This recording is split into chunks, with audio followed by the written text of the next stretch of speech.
दोस्तों आज मैं बात कर रहा हूँ इस्लाम के ऐसे बहादुर कमांडर के बारे में जिन्होंने एक भी जंग में शिकस्त नहीं खाई। वो बहादुरों के बहादुर जिन्होंने अच्छों को पछाड़ कर फेंक दिया। मैं बात कर रहा हूँ हजरत खालिद बिन वलीद के बारे में। तो आइए वीडियो को शुरू करते हैं। तो दोस्तों हजरत खालिद बिन वलीद की पैदाइश मक्का में सन 1992 ईस्वी में हुई थी। आप हमेशा से एक बहादुर सिपाही रहे। आपने पूरी जिंदगी में 200 से भी ज्यादा जंगें लड़ी, लेकिन एक भी जंग में आपको शिकस्त का सामना नहीं करना पड़ा। आपने अपने वक्त की ताकतवर सल्तनत की जड़ें हिलाकर रख दी थी। लेकिन दोस्तों हजरत खालिद बिन वलीद ने इस्लाम कबूल करने से पहले मुसलमानों के खिलाफ भी कई जंगें लड़ी थी, जैसे कि जंगे ओहद जिसमें प्यारे नबी के दांत शहीद हो गए। उस जंग में काफिरों की कमान हजरत खालिद बिन वलीद संभाले हुए थे। तो दोस्तों जैसा कि मैंने बताया, हजरत खालिद बिन वलीद इस्लाम कबूल करने से पहले काफिर हुआ करते थे। उन्होंने कई सारी जंगें मुसलमानों के खिलाफ भी लड़ी थी, लेकिन खालिद बिन वलीद अक्सर परेशानी में रहने लगे थे। उनकी परेशानी की सिर्फ एक ही वजह थी, और उनकी वजह थी इस्लाम की दिन पे दिन तरक्की होना। तो दोस्तों वो हमेशा सोचते रहते थे आखिर क्या वजह है कि काफिरों ने कई बार मुसलमानों को जंग के मैदान में चैलेंज किया है, लेकिन काफिरों ने अच्छे हथियार और अच्छे जंगजू अपने पास होने के बावजूद भी हमेशा से मुसलमानों से मुंह की खाई है। ऐसे ही उनके दिमाग में अजीब अजीब बातें आया करती थी। वह सोचते थे कि आखिर क्या वजह है कि मुसलमान हमेशा हमसे जीत जाते हैं। कहीं ऐसा तो नहीं कि मुसलमानों के साथ कोई गैबी ताकत हो।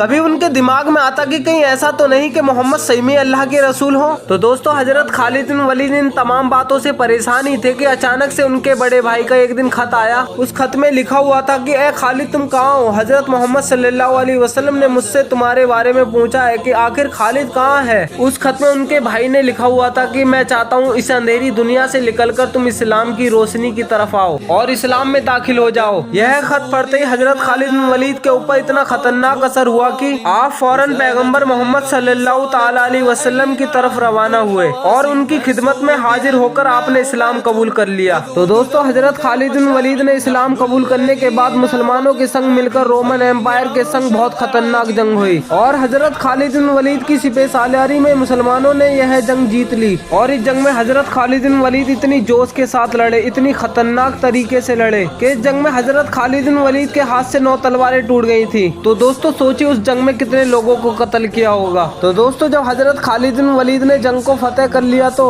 रसूलुल्लाह ने हजरत खालिद बिन वलीद को सैफुल्लाह का खिताब दिया। इसका मतलब है अल्लाह की तलवार। तो दोस्तों हजरत खालिद बिन वलीद ने ऐसी बहुत सी जंगें लड़ी, जैसे कि जंगे फराज, जंगे मोहता, जंगे यरमौक, जंगे बोसरा, जंगे उलैस, जंगे फाहल, जंगे अकबरा, जंगे याऊन, ऐसी ही बहुत सी जंगें लड़ी। लेकिन दोस्तों मुस्लिम सिपाहियों के दिमाग में ये बात बैठ चुकी थी, हम जो जंग जीतते हैं वो हजरत खालिद बिन वलीद की वजह से जीतते हैं। तो एक दिन हजरत उमर रजी अल्लाह तआला अन्हु ने हजरत खालिद बिन वलीद को आर्मी चीफ के पद से हटाकर उनकी जगह पर हजरत अबू उबैदा इब्ने जर्राह को बैठा दिया। हजरत उमर रजी अल्लाह तआला अन्हु के इस फैसले में पूरे मदीने में अफरा तफरी मच गई। लोगों के दरमियान इधर उधर की बातें होने लगी। तमाम लोग कहने लगे अरे ये उमर ने कैसा फैसला ले लिया, अब मुस्लिम फौज का क्या होगा? इतनी बड़ी फौज के सामने मुस्लिम फौज कैसे मुकाबला करेगी? अगर मुसलमान हार गए तो कौन इसका जिम्मेदार होगा? लेकिन दोस्तों खुदा को तो कुछ और ही मंजूर था। लेकिन दोस्तों मुसलमानों ने जंगे यरमौक में बड़ी फतेह हासिल की, और उस फतेह के बाद हजरत उमर रजी अल्लाह तआला अन्हु ने मस्जिद नबवी में दाखिल हुए और आपने लोगों के सामने खुतबा दिया कि ऐ लोगों, मैं तुम लोगों में से इसी सोच को तो मिटाना चाहता था। तुम्हें क्या लगता है हमें जितनी भी जंगों में फतेह हासिल होती है वो खालिद के वजह से होती है? बल्कि नहीं, हमें फतेह खालिद के रब के वजह से होती है। तुम्हें क्या लगता है कल को खालिद नहीं रहेगा तो इस्लाम खत्म हो जाएगा? बल्कि नहीं, इस्लाम को तो हमेशा रहना है। तो दोस्तों हजरत खालिद बिन वलीद अपनी बीमारी की वजह से बिस्तर पर आ गए थे। उसके बाद तमाम सहाबा चारपाई के पास खड़े थे।